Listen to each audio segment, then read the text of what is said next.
Hello to you, my fellow printer dweebs. You're very welcome to another episode of Community News from 3D Jake. All the news from the community and what's going on with us too. I'm joining you from the 3D Jake office in the center of Graz in southern Austria, where we now have a pretty office.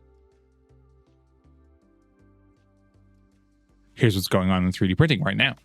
Okay, as always, what is new in the shop, and we have the X2D coming soon. Not quite what I expected, actually. So the second Bowden-driven hot end, yes, it's definitely an interesting innovation. There is no need for the expense of a tool changer or a nozzle swapper for like 4, 5, 6, 7 colors or materials if you're only interested in bi-material, where one material is a dedicated support material. Prototypers don't necessarily need that many tools or nozzles. If they just want a clean display prototype, a material for the nozzle and a material for the support is really all they need. But the price does place a large gap between the X series and the H series, and a very, very narrow gap between the X series and the P series, and that's pretty much what everyone is talking about right now. It is interesting, you can't deny that, but I was sort of hoping for a more budget multi-material option. We also have the Eufymake E1 coming. This is a UV resin printer, 2D, 2.1D, 2.5D. I don't know what it is exactly, but it can do textures. That's its thing. And if you haven't seen the results already, this thing is nuts. This is mind blowing.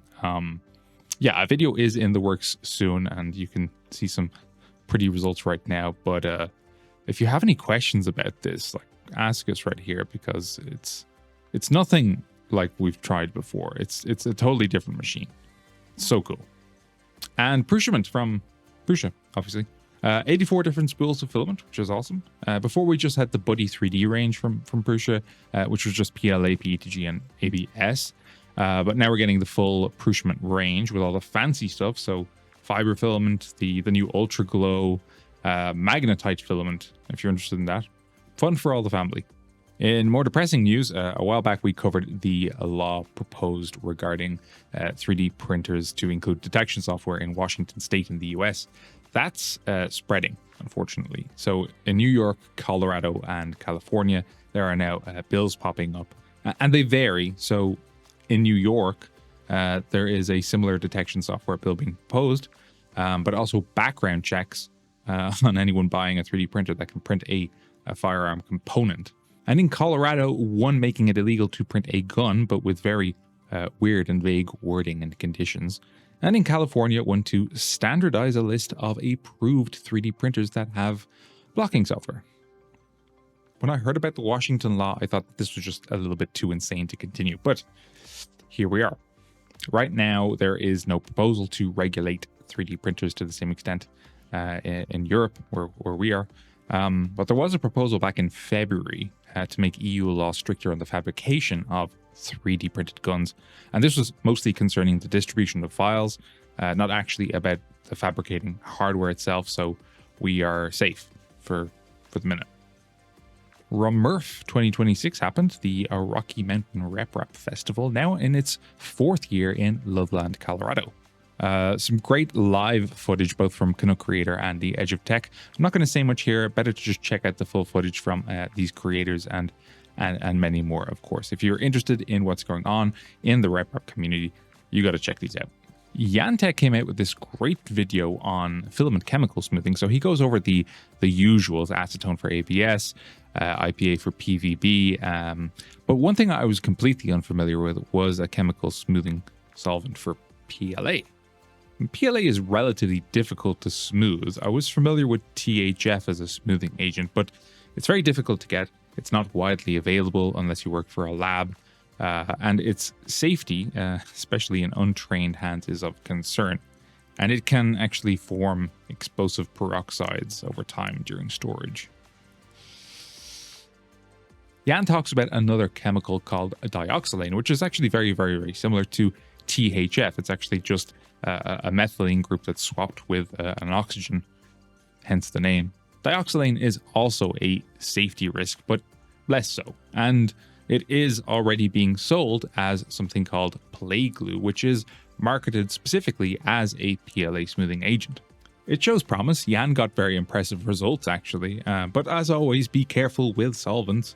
Ventilated space, PPE always, and the right ones. If you're using gloves with even acetone, use the right gloves. Don't use nitrile, don't use latex. Butylene rubber always. In AI news, a few weeks ago, Makerworld integrated the Meshy 6 engine into their image to 3D feature on Maker Lab. AI is a contentious topic, whether it is the ethical implications of scraping data to train these AIs or just the slop littering your favorite model hosting website. That's obvious. We're all aware of this. Let's just put that aside for a second.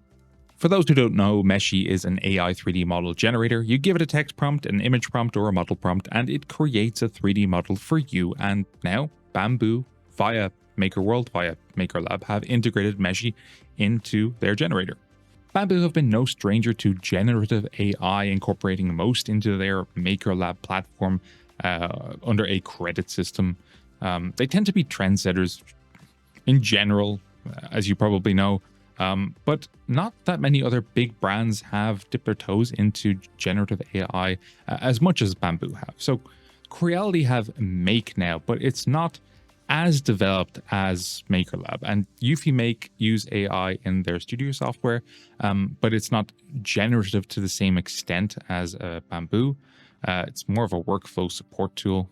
Now that there is collaboration between the most well-known 3D printer manufacturer and the most well-known AI model generator, will we see this catch on? Probably. Over on Reddit, there has recently been a bit of a hubbub regarding malware hidden in model files hosted on printables. This is not a new thing. A few months ago, there was a similar Reddit discussion regarding Makerworld, and I remember even before that, there was another case sometime last year. The issue this time is with blend files, the file type for Blender projects. And yeah, inside, there is a hidden Python script, so if you open it, it runs and boom, you're infected. There have been discussions on this long before as well. Maker's Muse came out with a video like 2 years ago on his concern of exploiting 3MF files. A 3MF file is essentially a compressed folder. It includes the geometry of the file of the model, but it also includes the profiles, color settings, and other metadata as well. And you can basically put anything in there and it's still a 3MF file. Surprisingly, 3MF doesn't seem to be a huge concern now. I actually can't find many well-documented exploits of it. But regarding this case, Prusa have been on it. Printables are generally pretty good at responding to bad actors on their platform.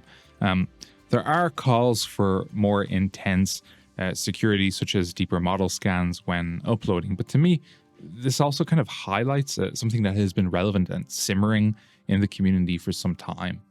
The community relies on trust when it comes to sharing files online, and as 3D printing popularity increases and that trust is taken advantage of and exploited, it's actually an existential problem.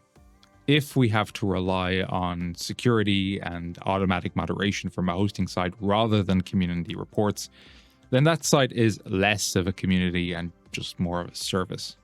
As we get bigger, our identity changes. These are growing pains, and we just have to grow with it. Weirdly, I see parallels with our first story about 3D printing bans and regulation in the United States, about how we are perceived and exploited as we become more prominent. Way to end this video on a cheerful note, Coffee. Happy Friday, everyone. Okay, I'm depressed enough. That's all we got time for this month. As always, links to all of the stories and products are down below in the description. Let us know what you think in the comments below, and we'll be back with another video next week. So until then, later.